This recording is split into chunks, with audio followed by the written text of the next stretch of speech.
Silaturahmi ARPI ke DPRD DIY dukung pengesahan Undang-Undang Perampasan Aset. Yogyakarta.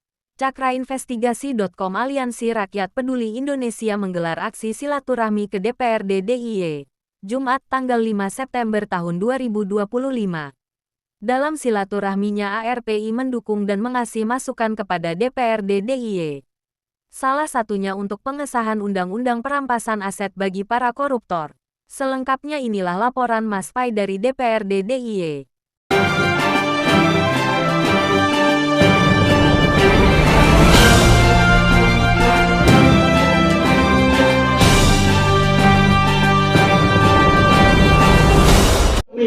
Makanya kedatangan di sini, saya mendengar ini adalah bukan membuka Bapak, menyadarkan, membuka bahwasanya Bapak adalah bagian dari hamba Allah, sama dengan kita.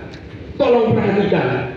Dari sekian dewan yang hadir itu satu dari fraksi mana, itu kan. Oleh karena itu kita beri kesempatan terlebih dahulu kepada anggota dewan yang terhormat untuk memberikan pemaparannya terhadap isu nasional yang sekarang ini seperti apa. Itu yang pertama. Yang kedua, ketika nanti memang anggota dewan itu mentok lagi-lagi itu berkaitan dengan politik nasional, hanya dengan satu cara, kita menekan anggota dewan untuk menghadirkan DPRD DIY untuk hadir hari ini. Itu solusinya. Jadi kami tidak akan mau mendengar ketika berbicara undang-undang perampasan aset, nanti akan dijawab itu ada 3 klaster undang-undang, KUHP, Polri, Kejaksaan. Aku tidak tahu jawabannya pasti itu. Oleh karena itu, kita kasih kesempatan dulu kepada anggota dewan Mas Dhani untuk coba memberikan pemaparan terlebih dahulu konsep politiknya seperti apa. Karena kita tidak mau nanti dibalas lagi, itu urusan politik Jakarta Mas, kita hanya di daerah. Dan Bapak Ibu yang kami hormati, yang hadir di sini sebetulnya hampir seluruh fraksi begitu ya. Kalau dari sana itu Pak Kabdi namanya, itu dari PDI Perjuangan, Ibu Rita dari PDI Perjuangan, Pak Kuswanto dari PDI Perjuangan, Mas Haris itu juga dari PDI Perjuangan, Mas Katir ini juga dari PDI Perjuangan, ada Mas Basir dari PKS, kemudian Mas Arief Kurniawan dari Ketua Fraksi PAN, kemudian Mas Guska Sarif Guska ini dari Ketua Fraksi Golkar ya, Mas Anton ini dari Gerindra, saya dari PDI Perjuangan, Mas Tri Nugroho Mas Soho ini dari Ketua Fraksi PKB, dan Mas Steve ini dari Sekretaris Fraksi Gabungan begitu dari PSI. Dan hadir bersama kita Pak Damren, Pak Sekwan, kemudian tadi ada Pak Kapolres dan kawan-kawan dari TNI Polri, kawan-kawan Sekwan, dan kita Angkatan Laut juga ada di sini. Jadi kita diperintah oleh Ketua DPRD, ya.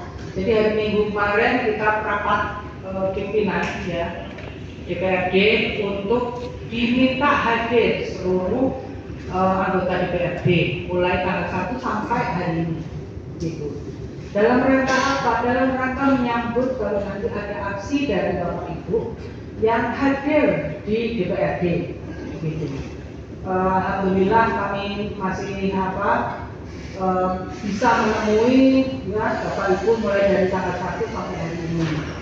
Bapak Ibu yang kami hormati, memang permasalahan ini sebetulnya permasalahan pusat. Saya tidak akan bilang, nanti saya sampaikan ke pusat. Tetapi tuntutan dari Bapak Ibu sekalian, karena kami ini tidak bisa bukan bawahan dari pemerintah dari DPR RI, ya. DPRD provinsi ini kan bukan bawahan dari DPR RI, maka nanti tuntutan dari Bapak Ibu akan kami sampaikan, ya, kepada partai kami di DPP. Ya, DPP kami masing-masing begitu. Jadi tuntutan ini nanti akan kami tambahkan kata pengantar di depannya ya.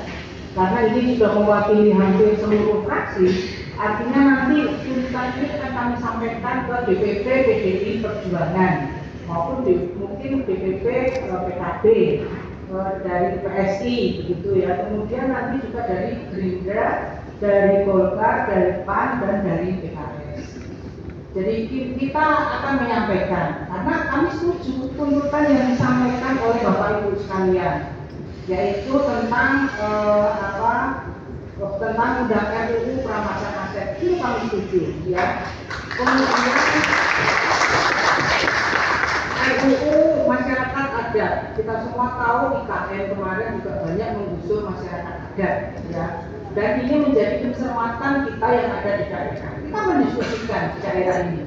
Meskipun itu kewenangan ada di pemerintah pusat, tapi kita selalu mendiskusikan kondisi nasional yang ada. Kami setuju. Kemudian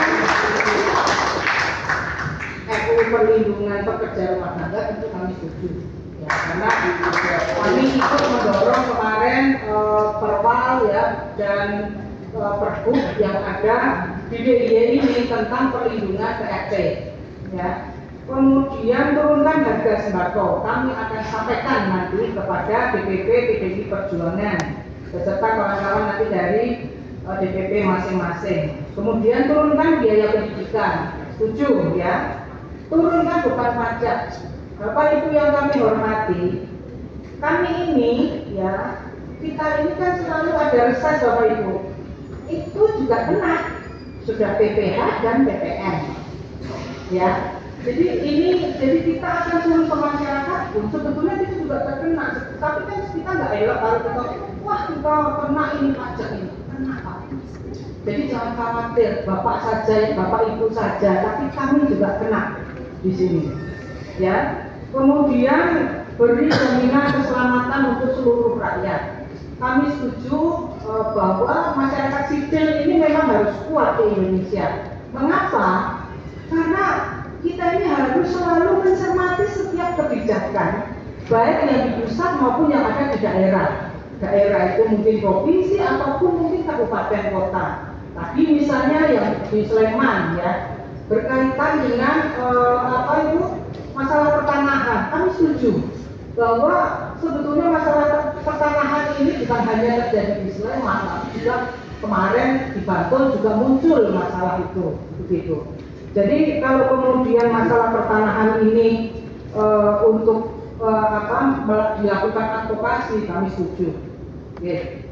Bapak Ibu yang kami hormati, kemudian tingkatkan investasi bagi pengusaha lokal, tentu kami setuju. Karena kami ini juga orang lokal ya. Kami melihat kawan-kawan UMKM yang ada di DIY ya.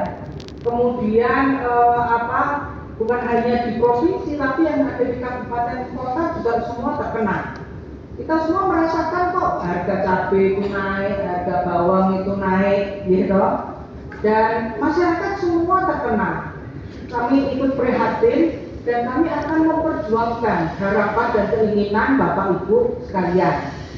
Ya. Kemudian sejahterakan anak negeri hingga pelosok Indonesia, kami setuju.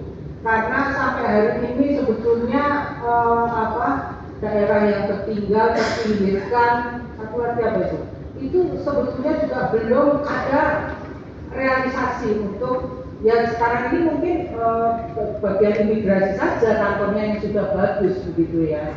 Tapi masalah pendidikan itu juga perlu kita dukung ya, karena tadi pagi misalnya saya melihat TV itu di daerah mana ya, yang di Sulawesi apa di mana itu, yang sekolahnya sudah sangat buruk begitu ya.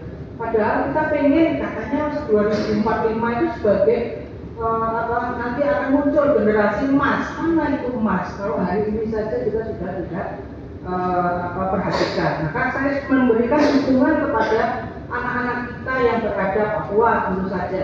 Terima kasih untuk bantuan dan dukungan, dan kami berterima kasih karena usulan-usulan ini paling tidak nanti akan memberikan arah yang lebih jelas apa yang harus kita advokasi ke depannya. Kemudian, saya juga setuju kalau ini. Kenapa mantan Presiden Joko Widodo harus ditangkap dan adili?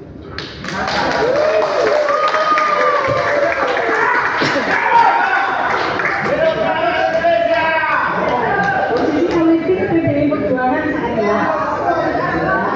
Kalau berkaitan dengan ini, Asal ngomong aja Ibu ya, bismillah ya. Maka Jokowi siap ya. Amin, amin, saya ikut. Ya, alhamdulillah. Kemudian tangkap dalam kerusuhan aksi anarkisme 2025, saya setuju ini. Karena kita melihat begitu ya, bukan hanya mungkin TNI Polri yang waspada, tetapi masyarakat juga menjadi gugup. Begitu misalnya bahwa apa itu polisi, tempat polisi yang ada di Pelembure itu yang di Sleman itu dilempari molotov begitu. Itu pos polisi itu di beberapa kota, di beberapa wilayah kota juga terjadi itu. Kenapa? Itu kan menimbulkan teror untuk masyarakat. Yang merasa terteror itu bukan hanya TNI Polri, tapi masyarakat juga merasa terteror. Sampai hari ini anak-anak kita juga masih daring begitu. Nah, bagaimana nanti kalau sekolah itu harus daring? Apa mesti kita harus kayak pandemi COVID yang berapa tahun sekolah daring begitu? Padahal kondisinya sebetulnya memungkinkan. Mari kita jaga bersama-sama ya daerah istimewa Yogyakarta ini untuk menjadi daerah yang aman. Karena hidup kita ini, hidup ini bukan dari pertambangan, kita nggak punya tambang, tapi dari pariwisata. Kalau pariwisata di sini, kemudian daerah wisata di sini, daerah pendidikan di sini, padahal nanti kalau anak-anak kita pulang, kita merasakan ya pandemi COVID kemarin, begitu anak-anak sekolah itu pulang itu laundry nganggur, warung tutup, fotokopian juga tutup begitu. Padahal itu pendapatan masyarakat kita yang tinggal di sini. Nah, mari kita jaga ya kondusivitas yang ada di daerah istimewa Yogyakarta. Kita nggak punya tambang, kita hanya mengandalkan pariwisata. Pariwisata itu apa jaminannya? Jaminannya keamanan. Tidak bisa kemudian kita mau ada orang datang tek-tek di sini tiba-tiba kemudian ada kerusuhan. Ini menimbulkan ketidakamanan dan ketidaknyamanan. Bapak Ibu yang kami hormati, jadi kami terima ya tuntutan dari Aliansi Rakyat Peduli Indonesia. Nanti masing-masing akan kita berikan fotokopiannya dan akan diberikan kata pengantar dari masing-masing fraksi untuk disampaikan ke Ketua DPP di masing-masing partai yang hadir di siang hari ini. Jadi sudah saya perkenalkan tadi Bapak ini dari kawan-kawan hampir semua fraksi ada hadir di sini dan mungkin masih ada lagi yang akan disampaikan, kami persilakan. Terima kasih. Assalamualaikum warahmatullahi wabarakatuh. Ya peduli. Nah ini bukti ini Pak TNI dan Pak dari kepolisian ini memang wakil-wakil masyarakat yang betul, yang berani mengaspirasi datang ke gedung DPRD tanpa tendensi apa-apa. Dan yang jelas ini murni memang gerakan masyarakat. Tapi leres yang disampaikan oleh Bu Yuni, nanti kami dari tiap-tiap fraksi nanti bisa diambil nanti di Sekretariat Dewan usulan dari semuanya. Tapi kami yakin kawan dari Papua Barat tadi Mas Rahman, insya Allah untuk undang-undang perampasan aset itu sudah dibahas di pusat juga, itu pasti akan ASAP, as soon as possible. Nah, itu pasti itu. Karena dengan kondisi yang sekarang ini beredar dan juga di pusat juga sudah menerima semua aliansi dari baik dari mahasiswa semuanya juga hari ini juga saya yakin itu tadi ya kita nggak tahu lah ya kemarin proses itu di pusat undang-undang di pusat, tapi kami yakin undang-undang perampasan aset itu akan segera dibahas dan juga terkait untuk apa yang hak wilayah dan juga tanah adat itu juga saya sepakat juga nanti kami akan munculkan ini dan kami juga akan melalui fraksi kami saya akan kirim ke pusat juga insya Allah nanti ini kerja kita bersama. Kami yakin dari pimpinan kami termasuk ketua umum kami Pak Prabowo juga itu meminta kepada masyarakat. Berapa kali beliau meminta di sidang MPR di mana-mana itu selalu meminta untuk masyarakat juga mendukung. Artinya banyak juga beliau ini kan juga sekarang di eranya beliau banyak kasus-kasus besar yang diungkap. Artinya beliau bukan Superman, tetapi ingin juga mengharap bahwa masyarakat juga mengkoreksi semuanya, tetapi kami yakin beliau juga akan mendengar. Jadi terima kasih sekali hari ini, semua usulan kami terima dan nanti disampaikan oleh Bu Yuni, kami akan menyampaikan ini ke pusat seperti beberapa kemarin ojol ataupun kemarin kami menerima dia langsung ke pusat dan langsung ditindaklanjuti, dan juga tentang penahanan ijazah juga kami selalu turun, dan kami di depan alhamdulillah setelah itu juga turun pergubnya, karena kami juga yang menjadi proporsi kami akan memperjuangkan itu betul-betul. Mungkin itu yang bisa kami sampaikan. Terima kasih kawan-kawan sudah hadir pada siang hari ini. Kami juga berbangga hati sekali, termasuk Pak Kiai, matur sembah nuwun. Kami juga selalu didoakan juga supaya kami tetap di jalan yang benar, dan insya Allah jika kami di jalan yang benar, insya Allah apapun itu kami juga akan dimudahkan. Terima kasih sekali, terima kasih. Assalamualaikum warahmatullahi wabarakatuh.